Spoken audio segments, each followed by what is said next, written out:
प्रभु यीशु मसीह के मधुर और मीठे नाम में आज दिनांक 15 अगस्त दिन शुक्रवार को आप सब श्रोताओं का हम स्वागत करते हैं। आज के दिन के लिए जो वचन है वो लिया गया है दानियल नबी की पुस्तक उसका 9 अध्याय 3 पद।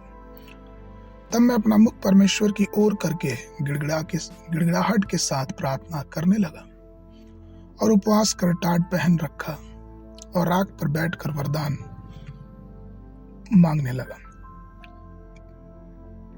प्रियो, आज का विषय है क्या हम प्रार्थना करें, या फिर दूसरे शब्दों में हम क्या प्रार्थना करें। पवित्र शास्त्र में दर्ज अनेक प्रार्थनाएं हैं। दानियल की प्रार्थनाएं उन सब प्रार्थनाओं में कहीं प्रभावशाली दिखती हैं, क्योंकि ये प्रार्थनाएं हृदय को झकझोरने वाली हैं। यदि हम दानियल की तरफ प्रार्थना कर सकें तो हमारा राष्ट्र निश्चय रूप से ईश्वरीय दर्शन का अनुभव करता है।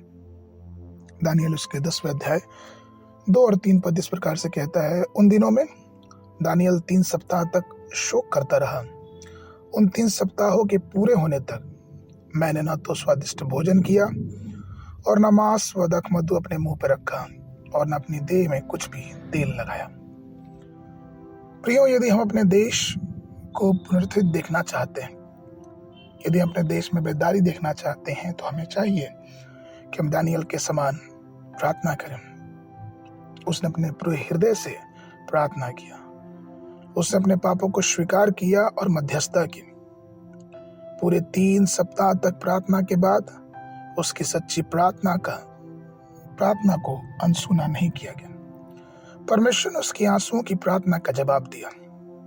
क्या यह सच नहीं है कि हमारे आंसू आजकल प्रार्थनाओं में बहुत कम निकल रहे हैं? क्या यह सच नहीं है कि हम अपनी प्रार्थनाओं में सिर्फ और सिर्फ अपनों या फिर अपने विषय में करते हैं? प्रियो, जरूरी है कि हम ये इस विषय पे सोचें कि हम क्या प्रार्थना करते हैं।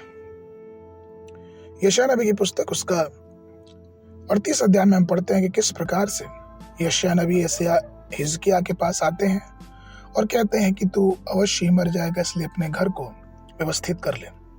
यशायाह उसके 38 के 3 वचन कहता है कि हिजकिय्याह वो दीवार की तरफ मुंह करके फूट फूट के रोने लगा और कहा, हे यहोवा, मैं विनती करता हूँ, स्मरण कर कि मैं सच्चाई और खरे मन से अपने को तेरे सन्मुख जानकर चलता आया हूँ और जो तेरी दृष्टि में उचित था वही करता आया हूँ।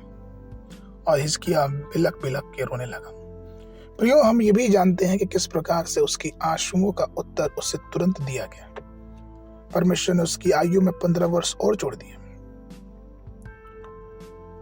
अब आज हमें और आपको इस विषय पर सोचना है कि कैसे हम अपने जीवनों की प्रार्थनाओं को अंजाम देते हैं। क्या हमारी प्रार्थनाएं स्वर्ग तक पहुंचती हैं?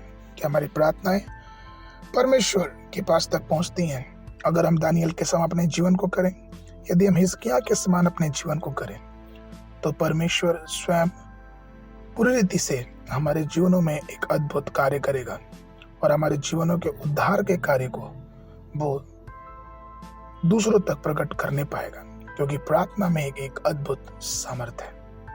आगे के मनन के लिए योएल नबी की पुस्तक उसका 2 अध्याय 12 पद। तो अभी यहोवा की यह वाणी है, अभी भी सुनो, उपवास के साथ रोते पीटते अपने पूरे मन से फिर कर मेरे पास आओ। बाइबल अध्ययन के लिए सुबह के समय भजन संगीता उसका 91, 92, 93 अध्याय। संध्या के समय रोमियो की पत्री उसका 15 अध्याय 1 पद से लेके 13 पद तक। परमेश्वर आप सबको आशीष देवे, सबको